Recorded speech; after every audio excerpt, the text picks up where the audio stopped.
শফিকুল রহমানকে বলতে চাই যে আপনারা তো ওই বিএনপির আসলের তলে থেকে আপনারা 14টা সিট পেয়েছিলেন, 3জন মন্ত্রিত্ব পেয়েছিল, তার ভিতরে একজন গোলাম আজম, একজন নিজামী। কিন্তু আপনারা সেই রাজাকারের সাথে কেন ছিলেন?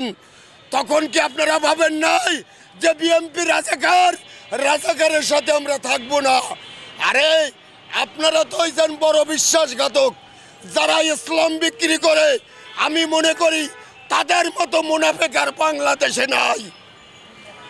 আমি সাধারণ ভোটার ভাইদের বলতে চাই, 12ই জানুয়ারি নির্বাচন দেবেন, ভোট কেন্দ্রে যাবেন। কিন্তু একটা কথা বলতে চাই, আবার নূতন করে 71 ডেকে এনেন না। কেন? জামাত এমনই একটা সংগঠন, তারা কিন্তু 1971 সালের বদলা লইব, এটা কখনো তারা বলে নাই।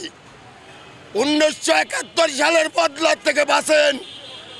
আমি মা বোনদের বলতে চাই, পর্দার আড়ালে থেকে আপনারা যে জামাত আপনাদের বুঝায়, ওরা কিন্তু এখন মধু মুখে দেয়, পরে কিন্তু আপনাদের কলাও দেবে না। কেননা জামাত এমনই একটা সংগঠন, জামাত আমাকে মেরে ফেলতে পারবে, আমি ভয় পাই না। কেন? এরা তো রক্কাটা পার্টি, এরা যে কোনো মুহূর্তে মানুষকে হত্যা করতে পারে। কোন সংবিধানে আছে যে আল্লাহর রাসূল কখনো একটা মানুষকে থাপড়ও দেয় নাই, একটা টোক্কাও দেয় নাই?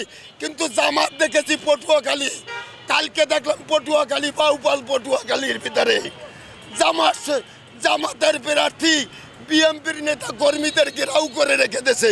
হ্যাঁ, আমরা পুরান ঢাকায় দেখেছি কাপড়ের দোকান তল্লাশি করে জামাতের অস্ত্র পাওয়া গেছে, আংনি অস্ত্র।